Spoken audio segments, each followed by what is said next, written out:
if I exit this business, it'll be the biggest failure of my life. 300 stores. We have 1,300 people working. When COVID struck and we had this, we can't move ahead because it's offline business and the world is locked down. Corona के खतरे को देखते हुए पूरे देश में lockdown कर दिया गया है. Be prepared for the worst. An entrepreneur is the most unluckiest person. Why do you think so? Entrepreneurship is a lone man's battle. You have to be alone, but stay there and play the game till you win. My fear is what will happen to my 1,300 people if I do something wrong, rather than what will happen to me. Failure, you own it. Success, you appreciate everybody else. How did Specsmakers happen? Very accidental. My dad used to be a wholesaler in optical lenses. He had a shop in Broadway. He had a hypertensive BP increase. I said, don't worry, I'll sit at the store. Anyway, I'm working from home. I'll work from here. That first 45 days was my fall in love with retail. I want to build a business for the people, for the ecosystem, for the consumers. I don't want to build a business for myself. It's the most non-transparent business in the business of vision. It's the same frame. It's priced differently. Wow. So I was the first to introduce price tags. Mom and pop guys didn't even have a price tag on the frame. So I started running offers. The Delhi distributors and Bombay distributors said, boss, if you want to run offer, you can't sell our product.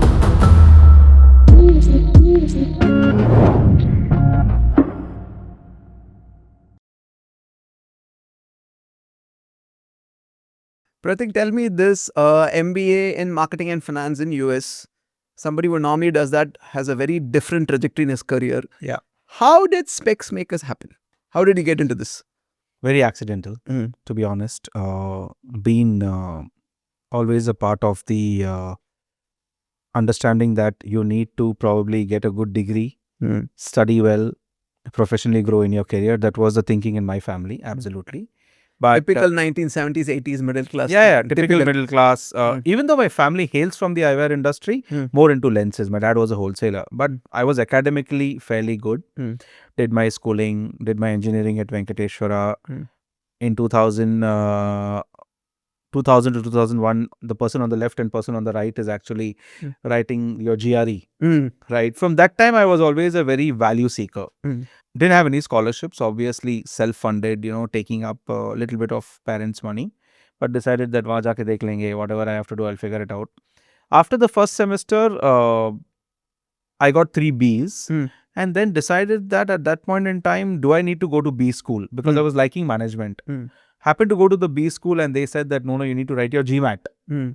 So, and B school fees was 4x of MS. Correct. So, I'm like, yaar, ek to B school mein you will never get a scholarship. Plus, you have to pay 4x the fees. But I somehow was having that intuition, your gut feel, right? That, okay, let me go do an MBA, because I was always under the impression MBA is only for experienced people. That's when I decided that, okay, fine, now I'm an MBA student over there. Your entire attire changes.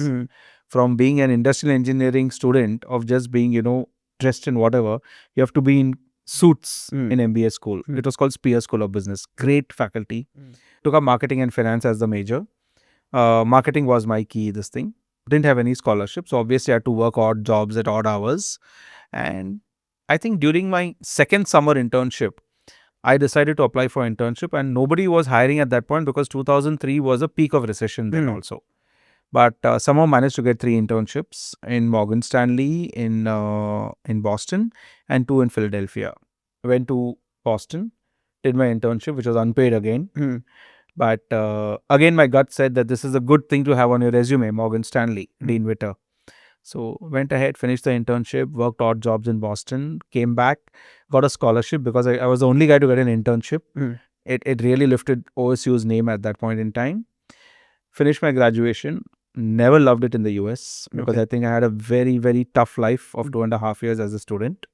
I wanted to come back to India. Family was wanting me to come back to India. So came back to India in 2004. Had a wish to go see the Statue of Liberty. So took my last flight out of New York. 25th December, I left the US. I haven't been there yet. I said, I will come back when I can afford this country. Right, and now I can. So I'm planning to visit. But came back. Happened to get a job at a company called Equita, which was basically into KPO, knowledge process outsourcing. I had only 2 bosses. One boss was sitting in New York and one boss was in Bangalore. That's how I learned financial modeling and More stuff. like a research analyst. Purely research analyst, not buy-side reports. What you see in your mutual funds today, I used to do the modeling for them. Learned a lot from my boss Ujjwal and my boss Kamakuti. His name was Kamakuti Krishnamurthy. And I still remember my salary was 25,000 rupees and I had to work out of home from Indranagar. So this is 2004, 2005. Yes, 2004, 2005. Didn't really complain about it because I think the job was good. Surely didn't want to come back to business. My dad used to be a wholesaler in optical lenses. He had a shop in Broadway called Vardhaman Opticals. And he wanted to basically move away from that category because he wanted to start a retail shop for his own. And starting a mom and pop store was a trend then, right? And he was very good at it. So he decided to open up a store in Ananagar called Venkateshwara Optics. In Chennai, Ananagar, Venkateshwara Optics. Okay. Yeah. So he's a wholesaler. For how many years he's been doing that business? My granddad is still running a store. He's 94. Okay.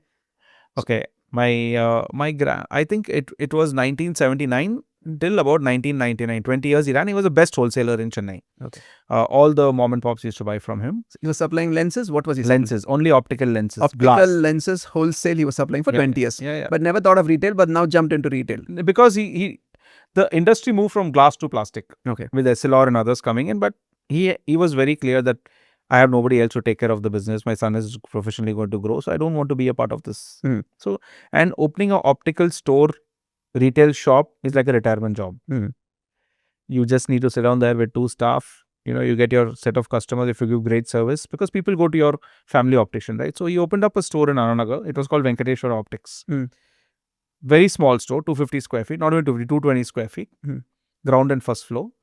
October 23rd, 2005 was the opening. I was back in town because I was visiting my family. And I was a typical, that working boy, working good for himself and all that. And I came down and he had taken up the store in the month of May 2005. It took him 8-9 months to set up the store, right? But I think he was closer to setting up the store and he had a hypertensive BP increase, right? A stroke or something. He had blood oozing out from his nose and his teeth and all that. And I said, what happened? He's like, no, nothing. Everything's fine. I just took him to the nearest hospital, Apollo First Med in Poonamalli. And 2 life-shocking things happened to me over there. He was in one of the bed and the 2 beds before that, there was a guy who just passed away right in front of me. Okay. So I was shocked. I was shaken. Second is the doctor told him his BP shot up very high. He needs to take some rest because I think he's under stress. He was not a person who takes stress. But somehow I think because of the store opening, he was completely stressed out. And I said, how long? He said, doctor said 1 week, 10 days, that's fine. So he had an opening on 23rd. He had called a lot of people. Being in the eyewear industry, wholesale, he knew all the mom and pops. So he invited a lot of people at the store. I still remember, I still see the video of the opening. So I said, don't worry, I'll sit at the store. Anyway, I'm working from home. I'll work from here. So I happened to sit at the store. A day led to a week, led to 10 days. Then doctor said, let him take rest for 2 more weeks, 3 more weeks. I think that first 45 days was my fall in love with retail. So because at the first time hands-on you experience what's happening. I didn't know anything about this category. I didn't know what is a frame. I only knew lenses my dad used to sell. But I think at that point in time, being a research analyst, being a marketing guy, and you start talking to consumers, right? And I said, okay, yeah, this seems to be a very interesting category to be in. But at that point in time, the only objective was you buy from a Bombay distributor, you sell into 2. That's it. That's it. Simple mathematics. You have no moat.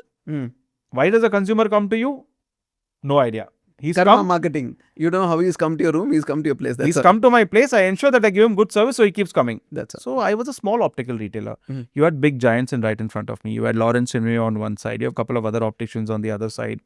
You are merely a rebrand seller. You're buying something, you're selling, like a kirana shop, right? My staff, one of them was an optometrist. She quit. So I could not have anybody. So I didn't have an optometrist. 2-3 months I sat down over there and I told my dad that, look, I think I want to study this business more.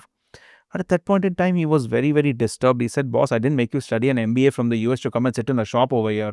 What is wrong with you? Just go back to your job. I think that kind of hurt me and I took it up as a challenge. I said, why is he telling this? Why? I mean, there's nothing to do with your qualification to your business, right? But he said, no. And then you have, your peers in your industry. What is this? Your son is also sitting at a shop, after studying MBA. My son is also sitting at a shop, but he's not studied. So what is the point? And I spent a lot of money on my business school, right? I had a lot of gratitude for what I did. But I said, no, let me just, and that's when we got into a little bit of a misunderstanding and friction. I said, look, this is not what's going to happen. I want to continue in this business. He said, your choice, but I'm not going to fund you anymore and all that. I said, you never funded me, so nothing to ever fund me. But obviously, you put money in the store, right? So I gave away from that store. I earned some money and gave away the entire capital what he had put in. Being a research analyst, this helps you, right? Where education comes into play. I started researching the eyewear industry. I was zapped. See how large the industry is, right? You have National Vision on one side, Jins in Japan on the other side. You have such large Specsavers from the UK, and everybody was either they are too large because they are single brand, or there are mom and pop stores. So there was no Bata for eyewear in India. You could see the gap clearly. There's no Bata. The mom and pop guys didn't even have a price tag on the frame. Suren is come. He's come in a BMW, chalo 5,000. Suren is come in a Maruti, it is 2,000. Which means depends on how they see the customer. Okay, this guy's got money, they'll show frames which are It 5,000. is the no. Or it's the same frame. It's the same frame. It's priced differently. Wow. So it's the most non-transparent business in the business of vision. So I said, yeah, why are people not having price tags? So I was the first to introduce price tags. And I was like, what is the reason a consumer comes to you? If you're not running any deal, any offers, why will he come to you? So I started running offers. All the mom and pops got against and saying, yeah, this guy is running offers, isko mal dena band karo. So the Delhi distributors and Bombay distributors said, boss, if you want to run offer, you can't sell our product. Because other people are pressuring, saying, don't give it him. Yeah. Then I'm like, boss, what do I have of my own? I don't have any label of my own. That's when I decided, okay, let me try studying this industry slightly more. But one very fine thing happened at that point in time is in 2005. I was, there are certain machines that people use to test your eyes and all that. And there's a small machine called a PD meter. I took the PD meter and I asked the supplier SLR how much it is. They said about 27,000. In my research, I found out that this product is not more than 3,000-4,000 rupees. And that's the reason a lot of mom and pop guys are not using it. I happened to meet somebody in China online on Alibaba. Went ahead, met with the person. I said, I want this product. They said, yeah, I imported a sample. I liked it. I did some market survey with the sample with mom and pop stores. They said, yeah, this product is good. I sold at 10,000. I sold 100 units in 1 month. Wow. Right? My turnover in my shop was not even 1 lakh. This 100 units, I sold at 10,000 rupees. Right? Then I said, this is a good business to be in because machinery is today, when people come to your shop to do an eye checkup, they don't ask you what machine you have. They ask you, do you have a computerized eye checkup? Correct. Today, when you go to Apollo, you don't ask Apollo, what machine are you going to use for MRI? MRI irka. Correct.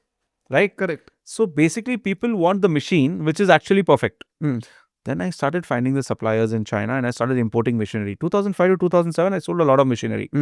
Crazy turnover. I sold about thousands of units. From eye testing machine to, fabricating machine to PD machines and everything. Everything a mom and pop store requires. Yeah. And I was selling it at 1/10 of the cost. So a lot of people were buying from me. So you're disrupting the other people who are in the market also, plus you're making... But I was only a sales guy. Yeah. Right? I had only 3 people in my team, a sales guy, an accountant and me. Optical shop was running as it is. I was just busy in that optical shop also. But that 2 years taught me how to basically ensure that consumers what they look at. I did a lot of consumer research, visited a lot of mom and pop stores, understanding what consumer. Nobody had a great shop, nobody had transparent pricing, nobody ran any offers. Everybody was just dependent on customer. Aaya to theek. I said, this is a good opportunity. It's a white space. I said, we need to be the Bata of India and eyewear. We need to create our own brand. But with one shop, you can't buy in MOQ. Correct. Your MOQ is like 1,000 pieces per model per color. What can you do? You can't really match it. But because I went to China for this machinery business, I met a lot of other suppliers. I made it a point. Visit every fair in your category. You will learn something. Every fair you go to, whether it is your industry, any other industry, you should visit because you get to see where the industry is moving. That's when I realized that a lot of private label brands were going to come in. White labeling was happening a lot. So I went to a lot of suppliers and said, look, I can't match your MOQ. But whatever you are making, I can add 20 pieces to it. I'm not asking you to make any change. Inme print hi karna hai. Whatever you're doing, just add a little more and just give my brand. That's all. That's it. White label, basically. Yeah. But if you're not going to give your MOQ, your charge is going to be $2 more. I said, no problem. I'm already buying at $10-15 here. I'm buying at only $6 there. That's okay. So I started importing a lot of products at that point in time and started understanding that I need to bring in and create my own SKU mix. We have one store. But I said, now I want to really make a brand. So at that point in time, I decided that Venkateshwara Optics is a good name. I have great regards for Lord Balaji, and that's my favorite. But I said, if you want to create a brand, you have to create a consumer brand. Correct. And nothing better than a consumer brand where the brand name itself is telling you what business you are in. Correct. Right? I think that's something a lot of people miss out, right? Yeah. Because your brand should clearly tell what you do. Whatever you are today, your brand name should tell. I got inspired by Cobbler. Clean. Yeah, it's I know it's a footwear shop. yeah. So I was inspired by Anna and Doug Perkins, sir, who run Specsavers in the UK. Over there, Specsavers is the go-to optician when you want to save money on buying specs. Yeah, the name is very clear. Right? Yeah. Here, I said, I want to give the consumer a feeling from manufacturing to consumer. Right? Entire supply chain, you own it. I said, we are in the business of making specs. Why not call it Specsmakers? That's it. I came up with the name in 2006. Registered the name in 2007. Opened my first store in 2007 in Habibullah Road next to PSBB school. Absolutely clean. First store, put in all the capital there, put in some 50-60 lakhs in one store. Completely over. Have two stores now. One in Anna Nagar and one over here. Ran both the stores comfortably. Still, I was multi-brand. I was not doing anything in single brand retail. Okay, still you had Ray-Bans and everything. I was just a mere reseller of the distributor brands. 2008, I opened up the third store in Nanganallur. Why third store in Nanganallur? Because I thought we need to continue to expand. And again, Nanganallur was a 250 square feet store. At that point in time, Nanganallur was what the area do people want to go to. Because it was near the airport. Yeah. And I was like, why am I opening that? I said, let's open there. Why? Because it's far off from my operations. It will teach me how to operate the store. So those were the building blocks. 2006, 2007, 2008, 2009. We went up to 4 stores. They were the building blocks of my foundation. 2008, I got married. My co-founder Sonal, she joined me. And we said that she was working with ICICI. And I told her, look, this is a great opportunity. You want to join me or you want to continue your job? She's like, no, we will join and build something together. So I think I took her in my business. She was very clear. She always wanted to be a professional and business mindset. She's a very operational led. She's in the back end. Today, sometimes when you have somebody very trustworthy in the back end, is when in the front you can actually. Trust me, life works for me. I have Praveen, who's my CEO, who works behind. Yeah. Life is. They don't get the limelight, but they are actually the limelight. Yeah. But she always wanted to be this way. And she took it up and we built a standard operating procedure in setting up stores. 2008 and 9 was when Titan Eye Plus came in the business. 2009 is when Lenskart came online in the business. So till that 4 stores and you still have multi-brands. Only multi-brand. Multi-brands. Purely so you have a brand for the store you have. But inside and the SOPs are done, but inside is still multi-brand. Okay. Purely multi-brand. 2008 Vasan Eye Care came. Big disruption in the category. I was like, this is not helping. But I got married also 2008. I think a lot of capital outflow happened at that point in time because from your accruals, you tend to keep spending a lot of things. The worst years of my life, 2007 to 2012, worst years. I think I was financially very not dependent on anybody else, but I was not financially very strong at that point in time because sometimes you overstretch yourself. Should I have opened 2 more stores? I shouldn't have opened. So you ask the question, why did I do it? Right, wrong? You just sometimes you go with your gut, right? But you have to manage your cash flows. If you don't know to manage your cash flows, you're living in La La Land. Correct. I mean, at that point in time, I still remember going to the bank in the morning at 8 o'clock and depositing cash because you don't want to check to get bounced. Right? Those were the days, right? Those were the days. I still remember whether it is 25,000, 30,000 because as entrepreneurs, you have to ensure that the ship is sailing. But that's fine. I mean, part and parcel of life. Learned it. 2009, opened my 4th store, bombed. I gave a franchisee to somebody to operate. They completely did not follow SOPs and cheated me. I had to shut that store down on TTK Road. When at that point in time, I was just running behind store count. I said 4 stores. That's fine. Came back to 3 stores. Decided what else to do. Happened to meet a friend of mine who was my college mate, Skanda. Skanda used to work with Spark Capital. I asked him, look, I'm looking at raising some money, but banks are saying I need to give collateral and franchising is something that I'm not ready for today. So what do I do? He said, why don't you meet a couple of angel investors? I didn't even know the term angel investors existed at that point in time. And 2009 is when I met my first investor and Ashwin. And he still is with me on the cap table. He's like a co-founder to me today, and I think we had a good synergy. We struck good understanding. And he came in as the first investor on my cap table. And along with him, then we had an institutional investor called Fulcrum. They also came in. So we raised about a 1.5 crore round at that point in time. Scaled up from 3 stores in 2009. In 2010, we opened up 4 stores. So we went to 7 stores in 2010. We were sorted by then.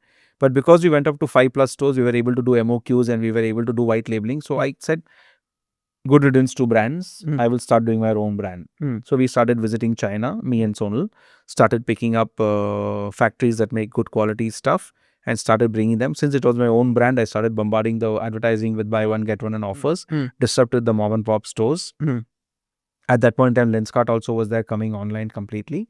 But I was not a tech guy, so I never knew. And I was not building this business for valuation. I was building this for value creation. Very clear. Very clear. I was not running behind valuation. At least me and Ashwin were never of that mindset at that point in time. Even your investor. Even Yeah. We were purely into the retail space, right? So it's a long-term game because you have 9 years leases and stuff like that, right? So 2010 went to about 5 + 3, 8 stores. 2011 we went to about 14 stores. 2012 we went to about 15 stores. 2015 we came to about 25 stores. We were the largest in Chennai. At that point in time, we had good interest from a lot of VCs. All 25 were in Chennai that time? Only Chennai. You're not gone beyond Chennai then? We were very clear. Go deeper.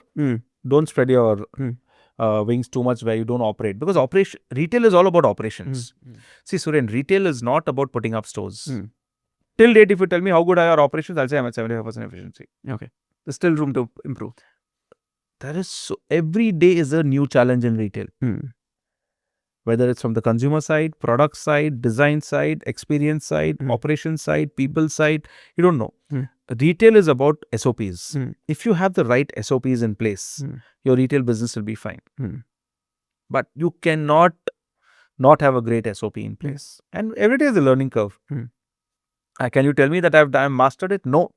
I would say I'm still an amateur in it because every day is so different.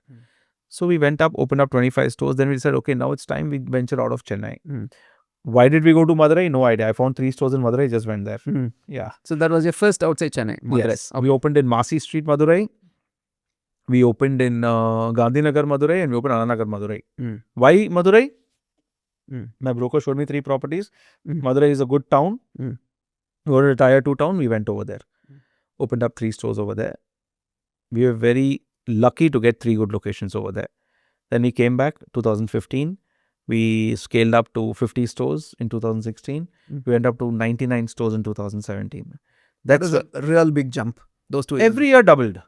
We doubled every year. And we kept raising capital also from the same investors, right? So that's not a problem. Capital was not of constraint. But in this journey from 12 to 2017, we had a lot of offers to be sold. Okay. A lot of buyout came in. A lot of interest came in from VC guys, others, because they wanted somebody like me who can build a business. Point number 1. And somebody in offline. And I had Lenskart on the other side going completely online. And then you had Titan Eye Plus coming in, the entire franchisee operated model offline. There was no other player. Absolutely no other player. But we thought that this is a good opportunity to stay in. Let's stay in and build a larger business. You could have sold it that time. Yeah. I had an opportunity. You could have. Yes. Okay. Yes. I could have sold it at that point in time. But obviously, I didn't want to. I mean, when we always look at that point in time, we said that at least I didn't build this business to sell so early. And it's still not in my cards, right? And then we decided that, we will scale up. Then we did a small VC round. We decided to basically approach VCs and to do a large round, right? We got a lot of interest. We had 3 funds that were very interested. We decided to go with Fidelity, 8 Roads Ventures. Great fund, great people. The guy Sandeep who came on my board, he's now the managing director of Everstone. I had Prem who was the managing partner of India. And they were into healthcare retail. So they looked at this category from a healthcare. They came in, they wrote in a $10 million check followed by another $10-15 million check. The reason I went with Fidelity is when I was working in Boston, they were right opposite me. I used to see their name every day. Okay, so that burnt in your head and there's some karma, right? That you're seeing something every day. Yeah. And, and Fidelity mutual funds are the best in the world, right? I think I did the right choice. I went ahead with them 2017. This actually decided to enter Bangalore. We ramped up Bangalore. Till then, you were in Tamil Nadu. Tamil Only Nadu, yes. 100 stores by then. 100 stores. Okay. I ramped up Bangalore. Mm. Went from 100 to 200 stores in 2018. Mm. 2018 to 2019 went from 200 to 300 stores. Mm. Across Tamil Nadu, Karnataka, Mm. we just entered Hyderabad. Okay. The speed at which we were growing, we were opening 15 stores a month. Okay. That means you're opening a store every alternate day. Okay. That means you're seeing every day 10 stores. Okay. So that's the speed I was going at. So, and you had a complete team which was doing everything. What was your employee count that time? 1,300 people. 1,300. Okay. A complete team, backing of the investors. Mm. Just go ahead and expand, nothing else, right? I think sometimes you take your eye off your main core business, right? I said, okay, chalo, expand karo. Mm. You know, that's what you want to do. Mm. End of the day, the ball stops with you, right? Yeah. You're representing the board, you have to increase shareholder wealth, and that's what you want to do. And at that point, the mantra and the entire circle everywhere was top line, right? Nobody looks at bottom line. Correct. At that point in time, we got into burn. We burned a lot of capital, but obviously for the long-term growth, right? Correct. Obviously, you're setting up stores.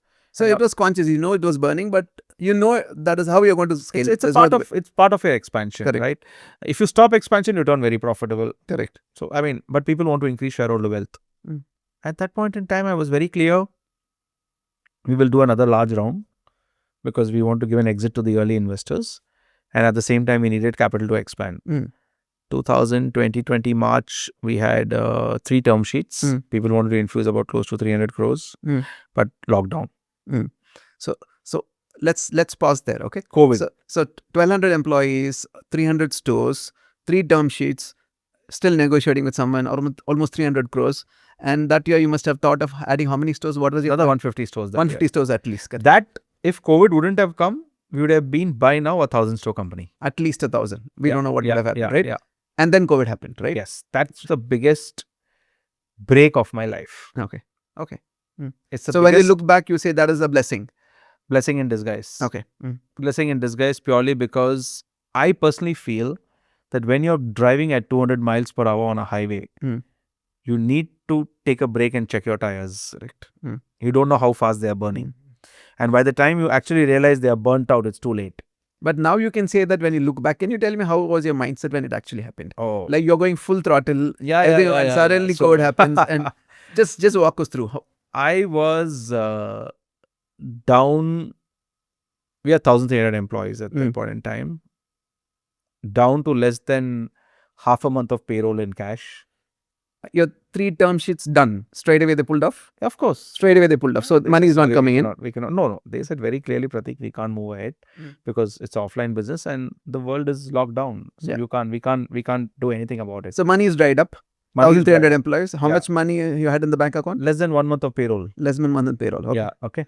What did you do? I think I was the fastest to react. I didn't panic because it's not my mistake. Yeah. But then I am never emotionally attached to the business. Right? You build this with your hard work and sweat. You have no liabilities as an entrepreneur because I was always very clear debt is not my play. I will never do that. I'm okay to have 10% or 20% or 30% of a watermelon rather than have 100% of a lemon. Correct. I'm very clear on that. I want to build a business for the people, for the ecosystem, for the consumers. I don't want to build a business for myself.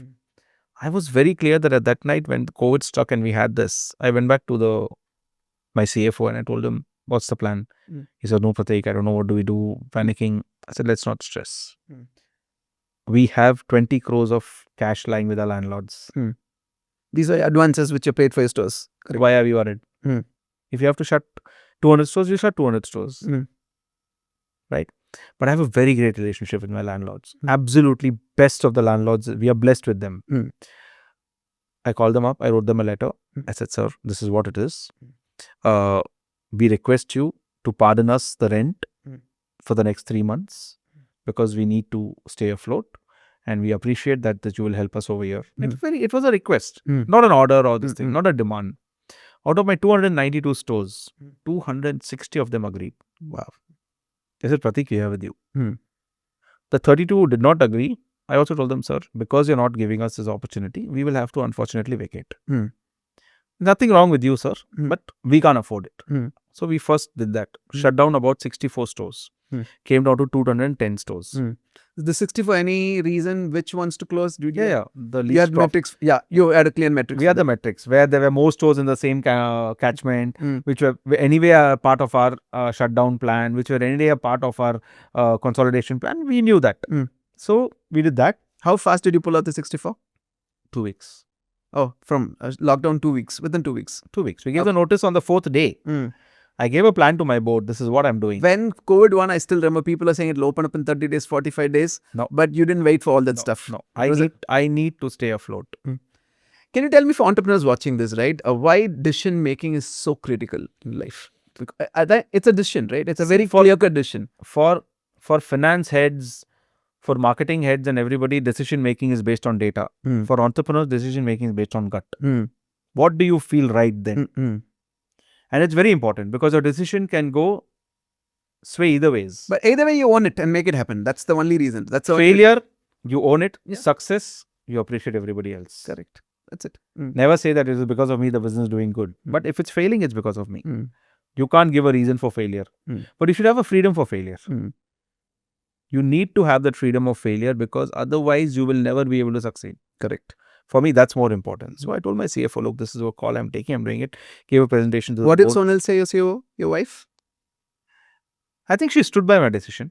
She was very clear. And I think my investors were zapped to see that I made a 24-hour business plan and I told them this is what I'm doing. What did Ashwin say, your first one on board? They stood by me. Okay. Everybody stood by me. I think this is, and my entire thought process, I still have the document with me of the action plan, was used by Fidelity internally for the other companies. Okay. See, a lot of entrepreneurs, they go back to the investors and say, no, you please put in more capital. I need to survive. It's okay. I cannot let my... I was very clear. We need to be practical. We can't be emotional about business. You can be emotional about the people in your business, but not your business. Correct. So, we had hired a lot of people in the last 6 months, right? We called them up. We told them, look, it's not working. We have to let you go. But we'll pay you the 2 months of salary. And we paid them the 2 months of salary. Okay. And we ensured that we let go of 350 people at that point in time. So your top line, you took decision that you closed. My top line became zero. Zero. Oh, completely. Okay. It's completely zero. There was no top line at all because we were never online. Sonal and me built a website in 15 days. Okay. On Shopify. Okay. During that COVID period. Yes. Okay. Because sitting at home doing nothing. I went to Shopify, built a website on my own. She and me together, we put up the products and everything, took it live, started doing 10-20 lakhs of business at least. Because people are only going online to buy. We had a brand name, right, at that point. That helped, right? First lockdown, slowly you are allowed to open stores. Still people were scared. Because they were like, sir, I cannot come to the store. My family is not allowing. And I said, okay, no problem. How much did your burn come down to? From after knocking off 64 stores, taking off the top line? It was very heavily burning because I had to still pay my salaries. Yeah. My rent had become zero, but my salaries are still there. So my burn was still hitting through the roof, 3-4 crores a month. But I couldn't help it. Then I spoke to my investors. I spoke to 8 Roads. They also understood that this is not a... They had to put in another 10 crores of capital because we thought 3-4 months it will sustain. I had a playbook. 3-4 months it sustained and then everything opened up. So then you had a spike in your business because people were coming into buying again. Yeah. Those who have not bought glasses for 4 months will come and buy, Yeah. Business spiked up. My cost was at all-time low. Marketing was zero because you don't have to do marketing then. Completely turned profitable. We made some good cash flows in the next 4-5 months. Again came the second lockdown. I had a playbook ready. I knew what I have to do. We had put in certain terms and conditions. We had also spoken to our landlords. Anytime if there's a lockdown, sir, please pardon us the rent. They said, yeah, no problem. So we had a playbook in place. Second lockdown went through completely. We were smoothly transitioning. We didn't have to raise any more capital or anything. Then 2022 end, we were all steady state. Business was growing as usual. I thought, okay, now it's the time to start expanding. That's when we started doing a franchisee invested company operated model. Okay. The first franchisee model was a failure because I allowed the franchisee to operate. That was the third store, I remember. Okay. This time I said, okay, let me do a franchisee invested company operated model where I will operate the store, but the franchisee will only be a partner and investor. That worked well. We opened up 45 stores into Karnataka, Andhra, Chennai, Tamil Nadu, everywhere. Scaled up the business. We went up to 220 to 240 stores. I still had certain 25-30 stores of my old that were burning, which were in individual cities, shut them down, came back to 220. 2023, I went back to the market to raise capital, right? Again, had couple of term sheets, right? Unfortunately, the Black Swan event happened. Okay. You know the Black Swan event that happened, right? Yeah. For the viewers, can you just tell what is the Black Swan? What happened? So basically, at that point in time, I think every fund had wanting to just hold on to gunpowder and say that we don't want to invest right now because the markets are not right. Yep. And I had this fund based out of China, and India-China had an issue. And I was putting pen to paper on the agreement, and they backed out. Okay. So that was the second time. Almost everything fell in place and it got pulled out. Yeah, it got pulled out. So I realized one thing: until the money is not in the bank, your deal is not done. Correct. Right. So I said, okay, fine, doesn't matter. At that point in time, we had started a lot of other conversations with other funds. A lot of interest was coming in. I was in the market 2023, 2024. And as an entrepreneur, it's very difficult to run the business and also raise capital. It's not easy because I had Sonal on the other side managing the entire back end, but in the front end, visiting Bombay, visiting investors, meeting a lot of, PE funds, VC funds. End of the day, it's your face, what they have to bet on, right? But that was really taxing. And I was enjoying the journey because business was very profitable, right? I didn't have to really worry about cash flows at that point in time. But I think it is an entrepreneur's duty to ensure that he gives an exit to his investors. Correct. Right? As much as it's your financial responsibility, you have to be prudent enough to ensure that they get the returns. And that's what we did, right? We ensured that we got in some investors and then slowly started kind of raising capital. 2024 is when we decided to raise a large round. We got in 2 large family offices that came in, and we gave an exit to everybody. Now the business is run between myself, Ashwin, and the 2 large family offices. So we have all other exited. Yeah. So now we have back to expansion. We are now franchising out very aggressively. We've putting in a lot of capital in the business also at the moment. We've revamped our stores. We've changed a new identity. So now this is a Specsmakers 2.0. So you have seen our new stores are having a new logo. Our new stores have a very great experience. And we are entering into new markets. We entered into Hyderabad with 43 stores. We're entering Kerala now. So we want to be South specific and probably then expand into the West. I have a lot of questions for you. Yeah. Now, normally expansion is you go wherever the market is there, where money is there, stuff like that. But you're very concentrated in South. Yeah. What's the reason first? 2-3 reasons. I think operationally, I want to be very controlled. Point number 1, because you're operating the stores. Your efficiencies are much better when you're only in one territory. Like I'll tell you, your cost of marketing, when you have more stores across the South, is far more efficient. If I'm today pan-India, my cost of marketing is going to be crazy. Correct. Right? Cost of real estate, cost of operations, cost of people. Everything is very efficient when you operate within the same territory. Right? It's all about selling glasses, whether you sell in Kashmir or Kanyakumari. Correct. But the demographics of South are very identical. Your product collection and everything will be very similar in the South. When I go to the West, I will create a category for it. But today there is so much to do in the South. Why do I need to go look up? Correct. Right? End of the day, I am putting in my own capital. Right? Today, for me, it is very important.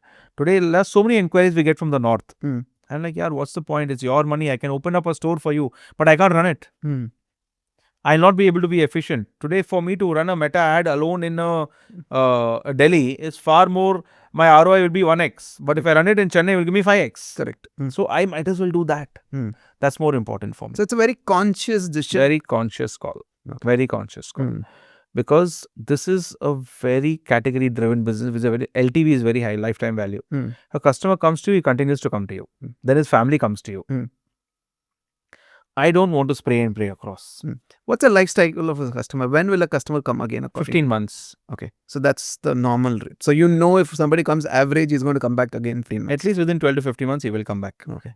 Say you have come to buy, then your wife will come to buy, then your kid will come to buy. So there is a good amount. For me, the cost of acquisition is one customer, but I get his family. So I need to ensure that the customer and the family remain happy. You get one customer, you get 4 customers from that. Correct. So for us, word of mouth works a lot, and we have a crazy word of mouth. Now tell me pricing now. Why does a customer walk into a Lenskart or a Titan or a Specsmakers? What's the differentiation? I think everybody's got their pluses.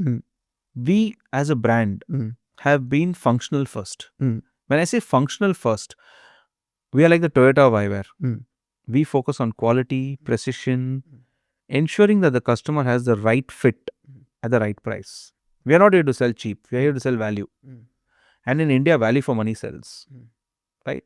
It's not the price. If people really see the value, they're going to pay. Yes. It's a perceived value of the product. Today, if you want to buy something, if it's worth 2,000 or if it's worth 6,000, if you're giving a product which is worth 10,000 at 4,000, they are surely going to pick it up. You don't have to give a product that is worth 3,000 at less than 1,000 at 1,000. That's cheap. Sell value, sell service, sell comfort, sell aspiration. Fashion keeps evolving. Functionality remains constant. So Lenskart goes behind fashion more. I If you see the differentiation. They are a tech-first company. They have done a very great job in what they've done completely. I cannot say what they've gone behind first, but I think they've built a great category for us. See, today, the number of people doing eye checkups is shot up thanks to earlier Vasan Eye Care. Vasan Eye Care was the one that promoted eye care. They were the pioneers in ensuring to tell people that please check your eyes. Today, what Apollo tells for your health checkup. That's more important, right? Because today, there has to be a category leader who builds the category.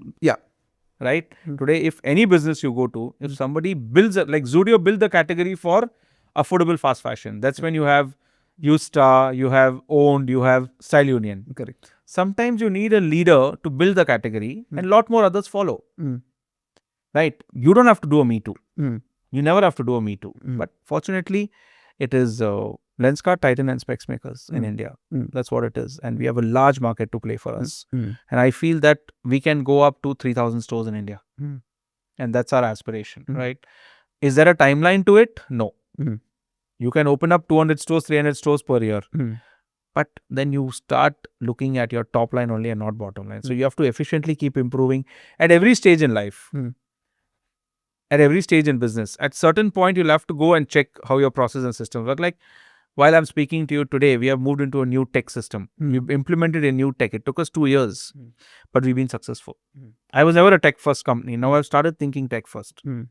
The flavor of the season now is AI. Am I enabling AI in our business? Yes, for processes and controls I'm enabling, but not for the front end, for the back end. We are doing a lot of stuff on AI for our inventory management, on design, what is moving, data. Everything is on AI for us, right? So, I think pricing is one part of our business. It is nothing to do with the moat of the business. Like today, it's not an airline business where people see the cheapest flight when I want to go. Yeah, that won't happen. Do I want to see comfort? See, you're not buying specs, you're buying vision. If it's not fitted right and made right, however good you look, you can't see good. Correct. So, we make people see good rather than look good. That's our first. But we have trendy glasses. We are also having fashionable eyewear. But yeah, for us, pricing is second. Quality comes first. Yeah, that's your moat. That's how you built it completely. Precision, purely on precision and functionality. How much is retail, the knowledge of how to run the retail space important in your business? First is, it's not retail business. Any business, you need to have the knowledge. First is cash flow, profitability. I'm surprised that 6 out of 10 people whom I ask how to calculate gross margin percentage, they don't know. I'm telling you, there's something which you need to tell the whole world and you should do a class on it, because I think that's the general problem for a business. People tell me, you have a 100% margin. I said, I need to rob something and sell to make a 100% margin. Yeah. Because they don't understand the difference between markup and margin. Correct. Right? So I said, boss, you can't have a 100% margin. You can have a markup. So ultimately, people today, small shop owners, they are so gullible today that they don't understand what margin they are making. They see what markup they are making. Yeah. And a lot of FMCG companies talk markdown. Yep. MRP 199, marked down 30%. That guy thinks he makes 30%. Which is not true. He will be making only 15%. Yep. So the unfortunate part is people don't know to calculate it. And by the time they realize they've already got the expenses high. So a lot of people today in the world need to understand the unit economics of a store. I have a very simple calculator. I have my employee cost pretty much ballpark fixed. My other expenses ballpark fixed. My gross margins are, I know what they are. Only variable is what rent. The moment I put the rent, it tells me what's my break even. Which means any store you can just put the data and you'll know. My BD team has got that. But I tell them, don't put break even. Put 20% operating profit at the store. And that's my break even. Yeah, you add that also. Yeah. Because I should leave room for error. See, when you have 300, 400 stores, you will have 30% of the stores doing exceptionally superb. Yep.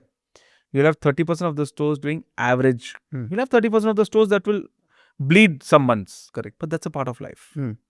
Because they Your will P&L is the whole 300 stores? Yeah. Yeah. You have to look at it that way, because sometimes I've seen stores that were bleeding so badly. I'll tell you a store that is in Ashok Nagar in Chennai. That store was bleeding so badly. I was like, let's shut the store down. My team told me, sir, just hold on. Just hold on. Sorry, Ananagar. Just hold on till the metro work gets over. The station opened right next to me. Okay. It's grown 6x in business. Okay. So it's a good real estate, but the metro work was done. People couldn't come to the store. The minute metro came in, boom. 6x. Right. So those are decisions you have to be very conscious about. Why, you have what's to happening, know what is happening. and you should give room for it also.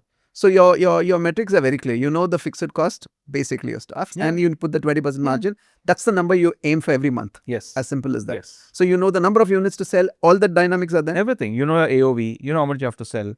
Incentivize the staff. So in our business, we don't call our store managers. We call them store business heads. We call them store business heads. Because they own the P&L technically. I said, you own the store. I am just an investor. My area manager is called area business head.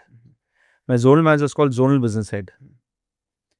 My city manager is called city business head. I give them the term business head, which I just started 45 days ago. When you give them the term business head, no, they feel empowered. Correct. You need to empower your people. And I tell them, don't worry, take a risk. It's okay. What is going to happen?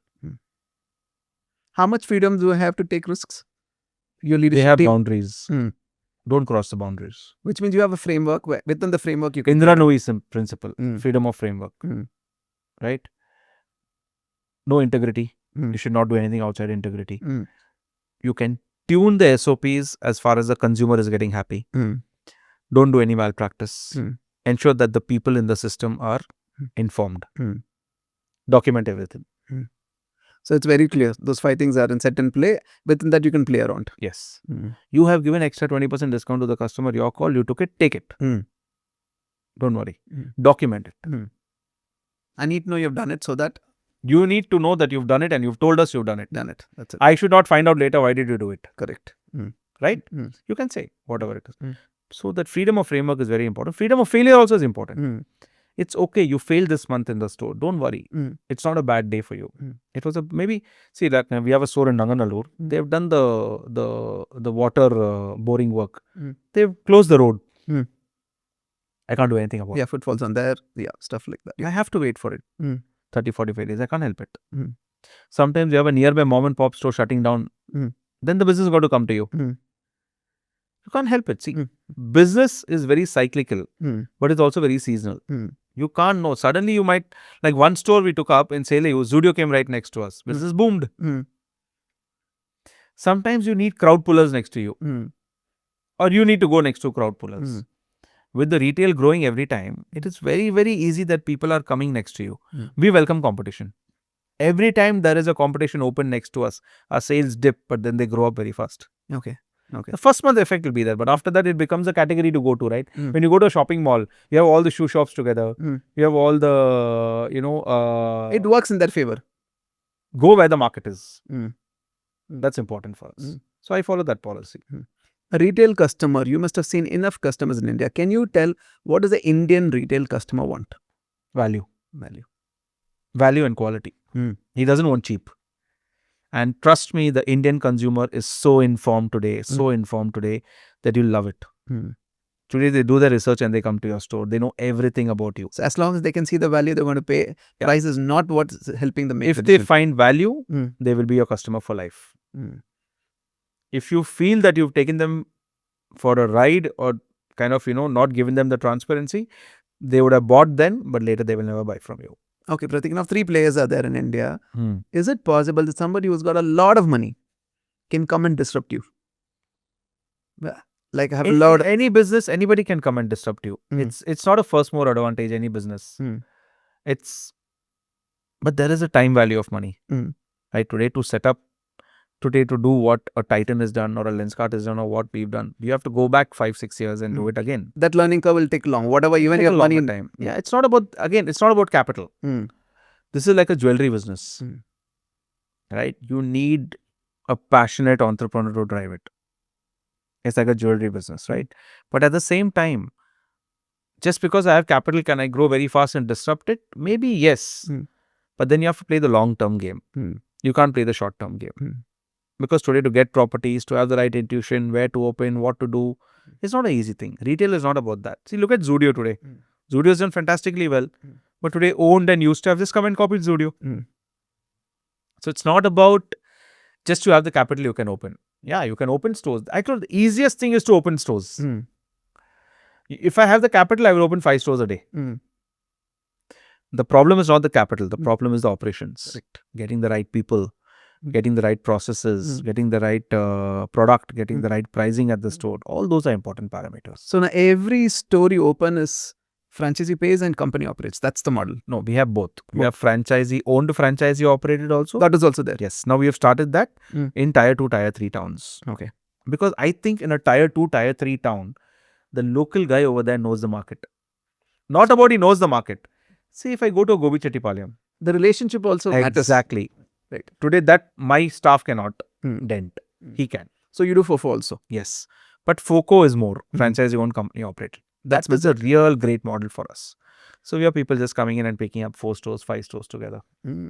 So 3,000 is the number you're going for. There's no timeline there. No, there is, I don't have a number in my mind. I think I want to double every year. From now on. Yes. Okay. Double every year and that's what is going to happen. Yes. Now tell me this. What other things are going to happen for you to reach where you want to reach? Because one of the things I read that you're also looking on eyewear for people watching screen time more, stuff like that. What is happening? What's innovatively happening in the industry? The category is growing a lot, first thing. Kids are driving the category.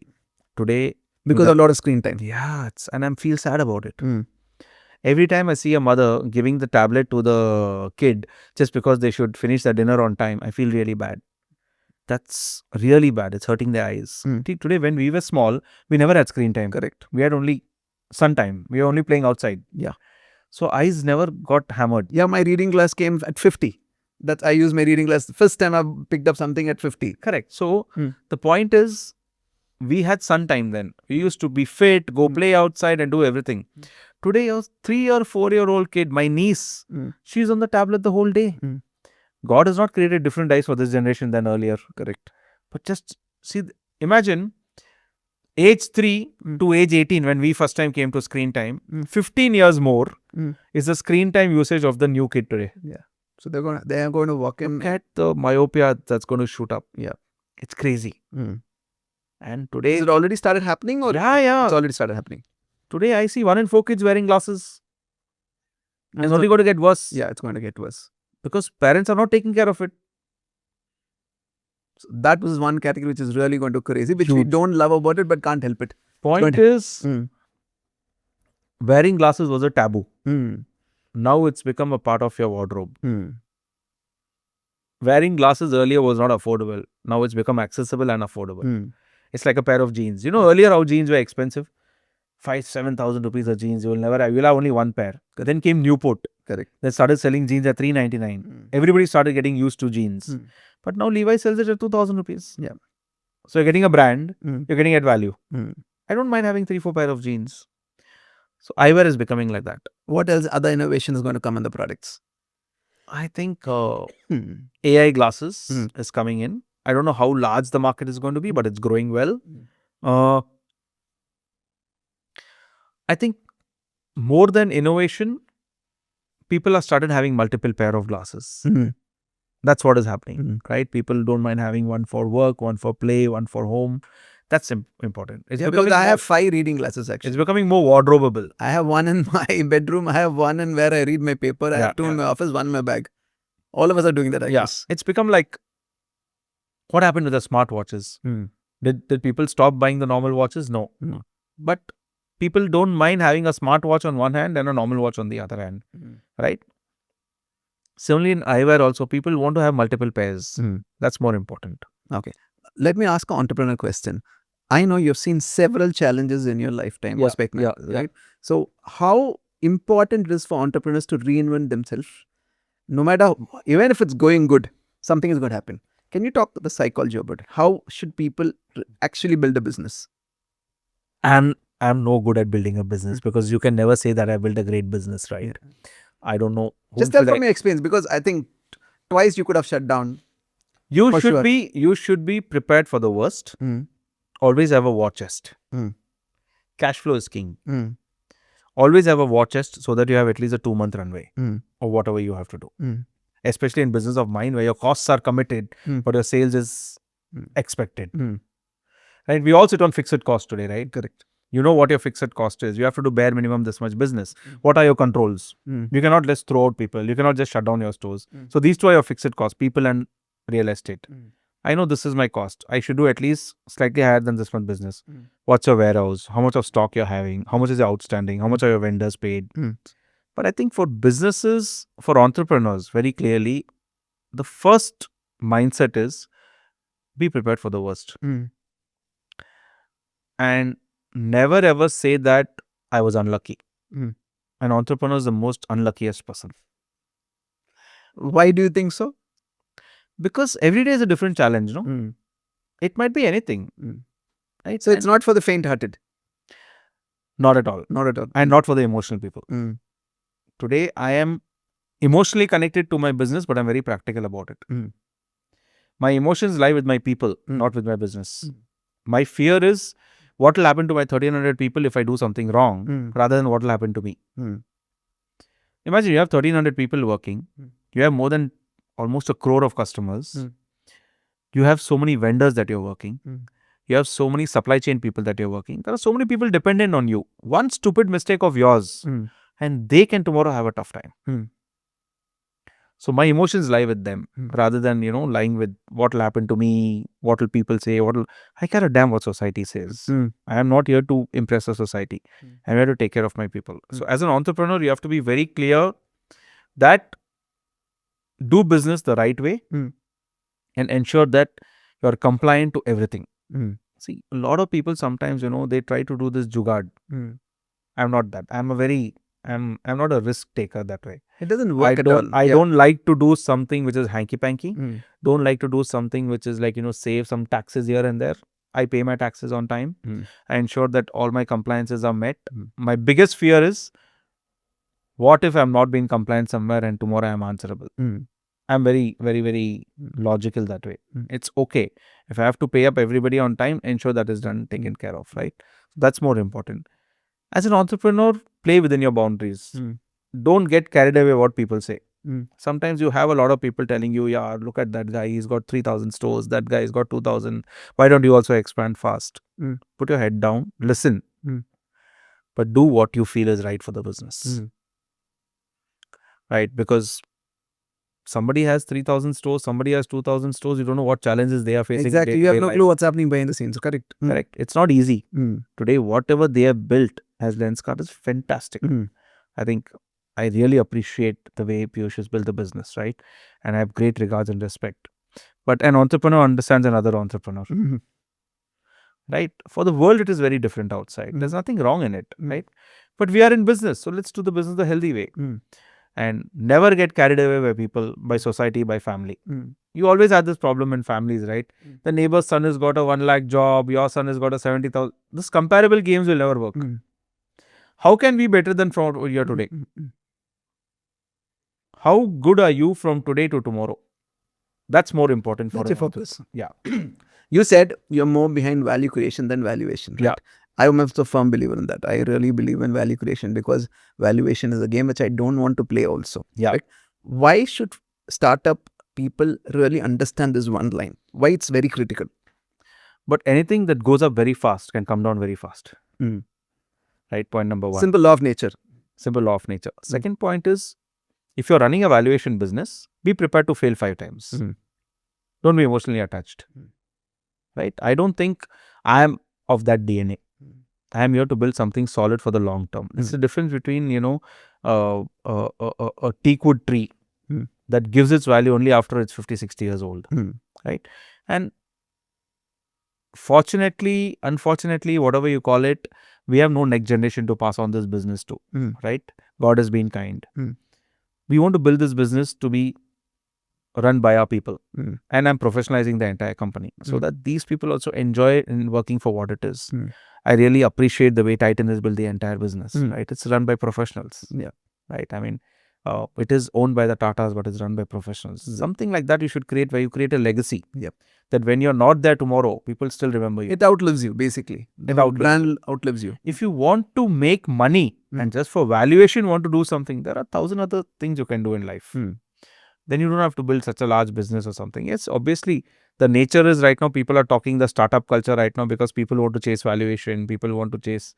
But just look at it. No, at valuations, people have come down to sub 1%, 1.5% of their stake, but still they have skin in the game. Just imagine. I really appreciate that. Where you have still so many founders who have less than 0.5%, 1%, or they are professional CEOs in the company, but they have skin in the game. But I am not a guy who wants to look at valuation alone. I'm a guy to look at value creation. Very, very long term. When I say long term, it's 5-7 years. Will you exit? Not in this life. I think as my mental and my physical stability is good, I will continue to be here. If I had exit options earlier also, I don't think I want to exit. Because you love doing what you're doing and you really wanted to be legacy. I think if I exit this business, it will be the biggest failure of my life. I don't think that's going to happen. Anyway, let's see. I don't want to exit. I never want to exit because I'm passionate about this category. I love retail.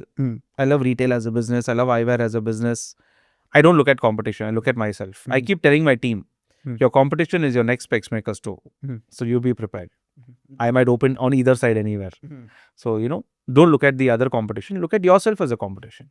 Somewhere you said that I would rather have 3 stores in a neighborhood than 1 store in 3 neighborhoods. Yes. What was that logic? I think I studied this from 7-Eleven. I was doing a case study on 7-Eleven in my MBA classes. I still remember 7-Elevens are right opposite each other. And after every 7-Eleven, there's a Family Mart. That is also owned by 7-Eleven. I didn't know that till now. Okay. Family Mart also is owned by 7-Eleven. I didn't know that. Okay. Yeah. So, the logic was very simple. If you're not opening, your competition is opening. You might as well be your competition. But when you're in the same neighborhood in a lot of places, it leads to cannibalization, but leads to larger market share. Like we have 3 stores in Ananagar today. And the 3 stores together, if they do, say each store does about 15 lakhs. 3 stores together, they do about 15, 10 and 10, 25, 35 lakhs. A single store will never do 35. You would have never made a single store do 35, but together does 35. It still works for you. It's a larger market share for me. So that's more important for me. I went behind more larger market share than larger markets. That was your strategy. And the cost of losing that neighborhood is very less because any one store tomorrow shuts also, you have the other 2. If you have only one store over there and tomorrow that goes out of business for some reason. Yeah, some metro work or whatever, you lose a lot. You're finished. Yeah. Then you tend to get another property in that location is very sick. See, we're in the business of real estate. What we signed up is for the next 9-15 years. So that's important to us. So that was a very conscious decision. Yeah, very conscious. Purely from operational control. Every kilometer people should see us in the right places. Every kilometer. That helps you build the brand also. Yeah, because your visibility goes up. Your trust goes up. Yeah. Okay, now an entrepreneur who wants to start up and any idea for them, what would your advice be for them? Any business. Don't do it just because you want to tell people you're doing a startup. Okay. Are you solving a problem? If you're solving a problem, do the business. Don't try to say that I will also do it because somebody else is doing it. And don't ever think that money will come in after you build a startup. First, get the money in to decide your startup. I mentor a lot of startup kids, right? I talk to them and I tell them that, look, why are you building this? So, no, sir, I think this is a good space to be in. Don't start a startup to be because you want to be a good space to be in. Are you solving a real-time problem for the common man? Let that be even starting up a startup for doing something to do with home pickup laundry. Are you solving a common man's problem? Like the recent startup that I saw was very good. That was Snabbit and Pronto. The maids at home service. That's a real problem for the women in the house. The startup founder is solving it. Plus, you're giving an ecosystem to the poor people to get a job on the app. Yeah. So that's a problem you're solving. Now, how scalable that is depends. But look at it. They are doing one city at a time. They could also go on pan-India. But makes sense to do one city at a time. Operational control. Correct. Marketing efficiency. Team efficiency. Go deeper. Then go further. Because in India, there's no first mover advantage. Be a follower than a leader. The last mover, at least you know everything. The chances of risk of being a follower are far lower than being a first leader. Okay. Right? It's like the parking logic. You will always want to go park the car somewhere else because there's no parking problem here. You'll not be fined. Right? And I love the policy of the flower vendor. When you go outside a temple, you have all the flower vendors next to each other. Go open a shop next to a flower vendor if you want to sell flowers. Don't go far away from the temple saying, I will sell it cheap, let people come. People go where the market is. So the last mover advantage is any way advantageous to us. That's the best part. How is India according to you as a market? Great. What is going to be the next 5, 10, 15 years for India? I think India is obviously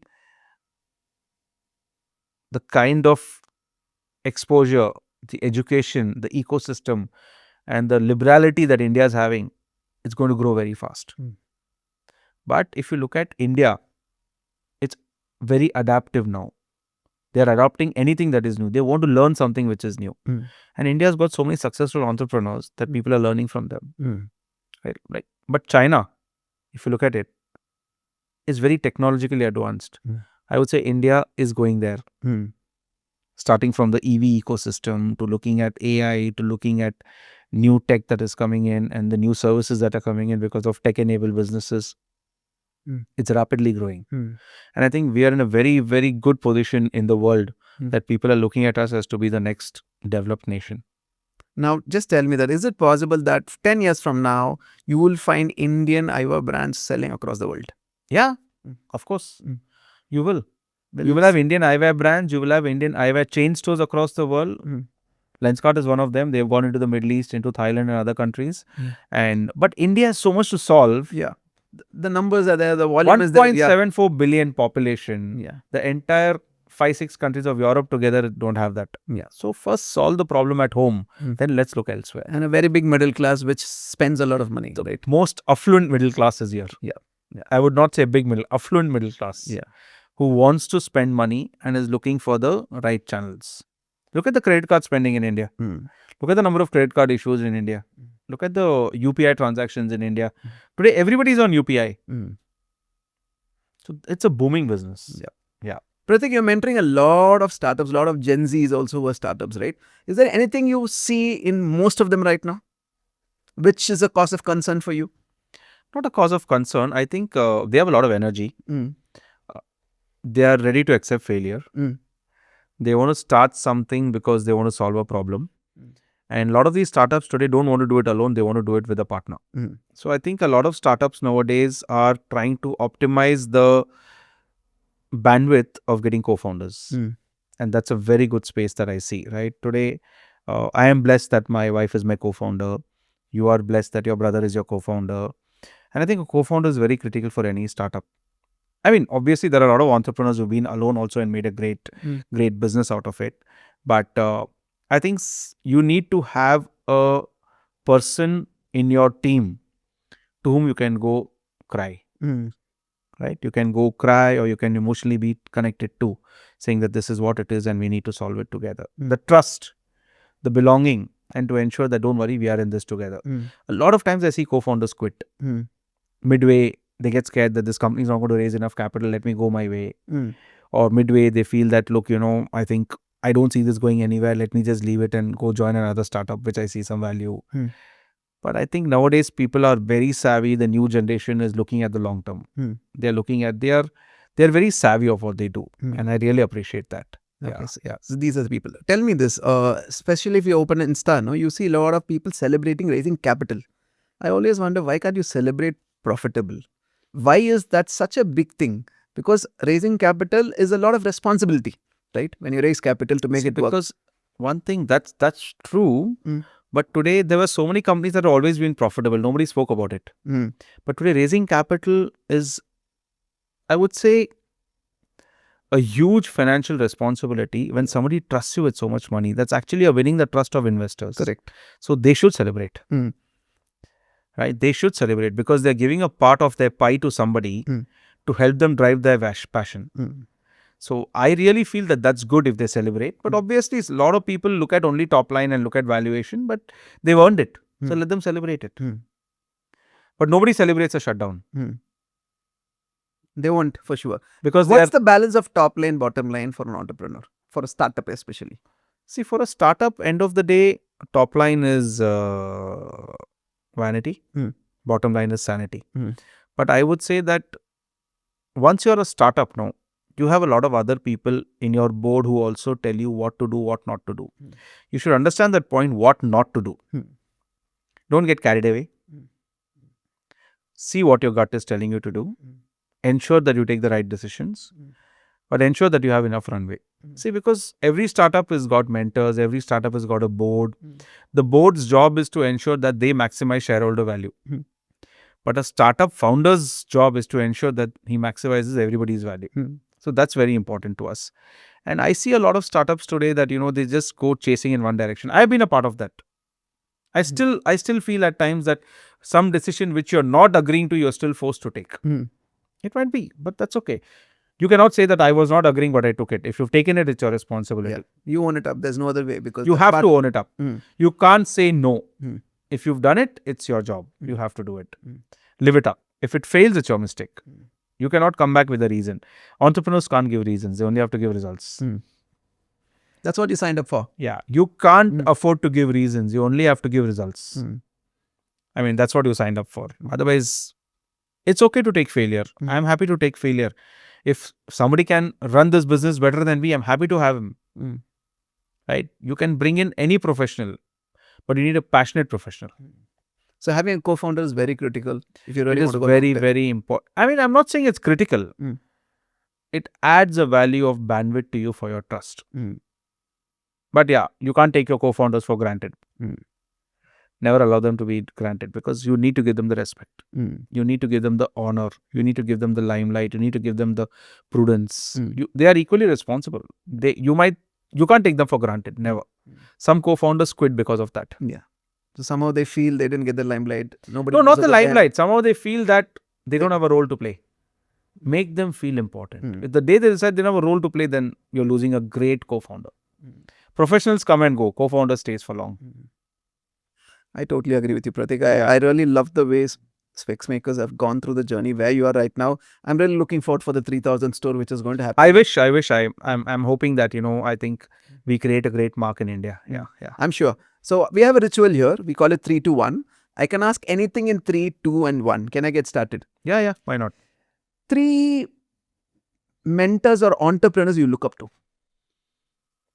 I think I look up to very clearly Jeff Bezos. Jack Ma. He's my all-time favorite. And if I have to look at the third person is Steve Jobs. Okay. Tell me one thing. Why do you look up to them? Why Jeff Bezos? All have had a very humble background. They started off from a small cabin. Jack Ma never knew English. He was a English tutor who was basically, teaching, being a tourist guide for people. Steve Jobs, as to what we know, has gone through his ups and downs. I've read about all 3 of them and really admire the humble nature that they came up with. And till date, you don't see them at any point in time having a very flamboyant lifestyle or anything. Right? Obviously, they have built technology for the world.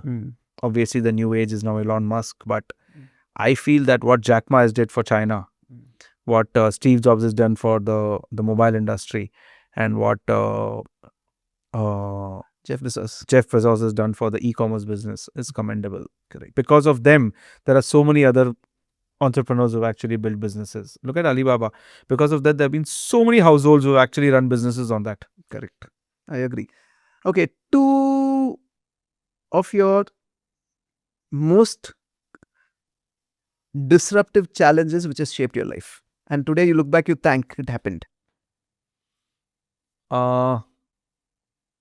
One disruptive challenge was taking the decision of coming back to India. Second was COVID. two very critical ones which has shaped you where you are right now. Yeah. Okay. I think I'm thankful to my decisions. Correct. Yeah. Okay. One core philosophy which has helped you reach where you are right now. Stay grounded. Hmm. Stay grounded for however large you are or however small you are. Hmm. I don't think people want to look at what is your net worth. People want to look at what value you're creating. Hmm. Right? I mean, and you want to always be ensured that you create more value for your people than for yourself. Hmm. Yeah. I think that's very profound. Yeah. Okay, Pratik, one last greater than message for people watching this. I think entrepreneurship is a lone man's battle. Hmm. You have to be alone, but stay there and play the game till you win. Yeah. And I think it really inspires us to do what we do, because that's the reason why we wake up every single morning, and challenge is part of how we build this, It's a part of business. part of business. But it's very exciting, actually. Yeah. People say it's lonely at the top. I really don't agree if you take people along with you. Yes. If you take people along with you, it's not lonely at the top. Yeah. And it's very inspiring because you push yourself and you reinvent yourself every single So day. empower your people. Yeah. Don't call them employees, call them partners. Empower them. Ensure that they are there in the game. People come, people go. As I said, I always tell my team very clearly, don't quit the company because of your colleague. Quit the company if you don't like the company. Majority of the people quit the job because of their senior or their manager, whatever. You right? quit the job if you don't like the company, not the colleague, because there's no guarantee you get a better colleague elsewhere. I think any employee watching this, please get it right on your head because I think it's bang on, right? Yeah. I think that's a good message to say. Yeah. Thank you so much, Pratik. I Thank love this you. conversation. Really looking forward. Appreciate I'll call it. you back when you have your 3,000 store. Absolutely. Yeah. Thank you. Thank you for staying till the end. This podcast is about helping you shift perspectives, push your limits, and take steps that actually move you forward. Just remember that you're greater than anything life throws at you. I am Surendran Jayasekar signing off. Love yourself. Don't take life too seriously. Live a life of meaning and purpose.